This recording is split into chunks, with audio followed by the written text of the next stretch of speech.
Imagine a small, quiet town shaken to its core by a brutal and mysterious crime.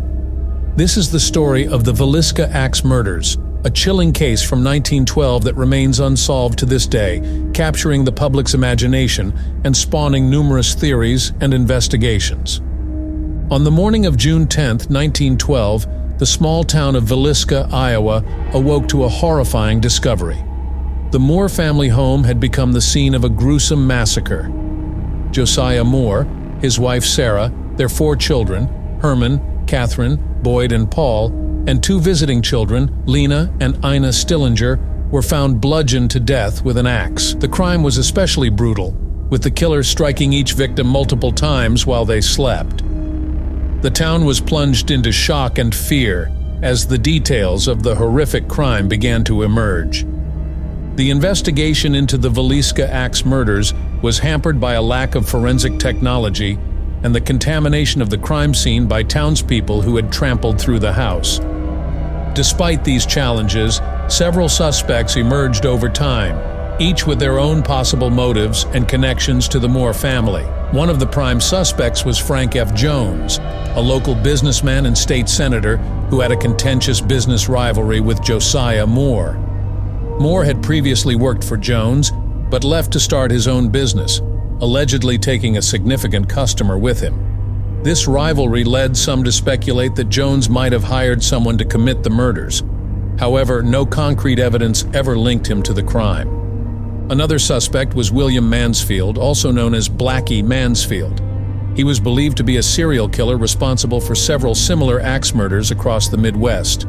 Detective James Wilkerson of the Burns Detective Agency was convinced of Mansfield's guilt and presented evidence suggesting a pattern of crimes. However, Mansfield had an alibi for the night of the Villisca murders, and his involvement could not be proven. Reverend George Kelly, a traveling preacher who had been in Villisca on the night of the murders, also became a suspect. Kelly was an eccentric figure with a history of mental illness and bizarre behavior. He confessed to the murders in 1917, but later recanted. His confession was inconsistent and likely coerced, leading to his acquittal in a subsequent trial. The Villisca Axe Murders also sparked numerous theories involving transient individuals and strangers passing through the town. Some speculated that the crime was the work of a vagrant or a traveling serial killer. Despite these theories, no definitive evidence ever emerged to identify the true culprit. Over the years, the case has remained a source of fascination and speculation. The house where the murders took place still stands and has been restored to its 1912 condition. It is now a museum and a popular destination for ghost hunters and paranormal enthusiasts. Visitors report strange occurrences and eerie feelings within the house, adding to the legend of the Villisca Axe Murders. The enduring mystery of the Villisca Axe Murders lies in its combination of brutal violence, small-town intrigue, and the limitations of early 20th century investigative techniques. The case has inspired books, documentaries, and even fictionalized accounts, each attempting to piece together the events of that fateful night. Despite advances in forensic science and investigative methods, the passage of time has made it increasingly unlikely that the Villisca Axe Murders will ever be definitively solved. The lack of physical evidence, the contamination of the crime scene, and the death of key figures have all contributed to the case remaining unsolved. However, the story continues to captivate those who seek to understand the dark side of human nature and the mysteries that persist through history. One intriguing aspect of the Villisca Axe Murders is the cultural and social context in which they occurred. The early 20th century was a time of significant change in America, with advances in technology, shifts in social norms, and increasing urbanization. The brutal nature of the murders and the mystery surrounding them reflect the anxieties and uncertainties of the era. Small towns like Villisca were not immune to the broader currents of change and disruption, and the murders can be seen as a manifestation of the darker undercurrents of this transformative period.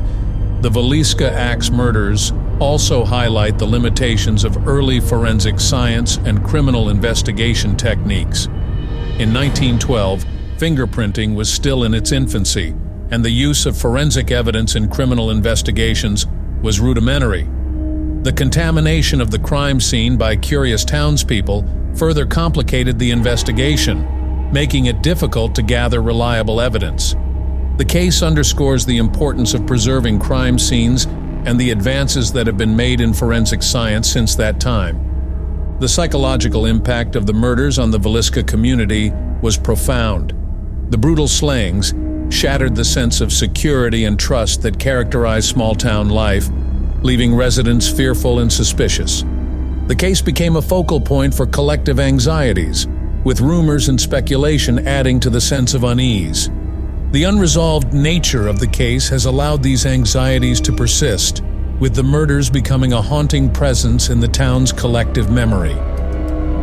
As we explore more infamous crimes, our next video will dive into the baffling disappearance of Natalie Holloway, a case that has mystified investigators and the public for over a decade.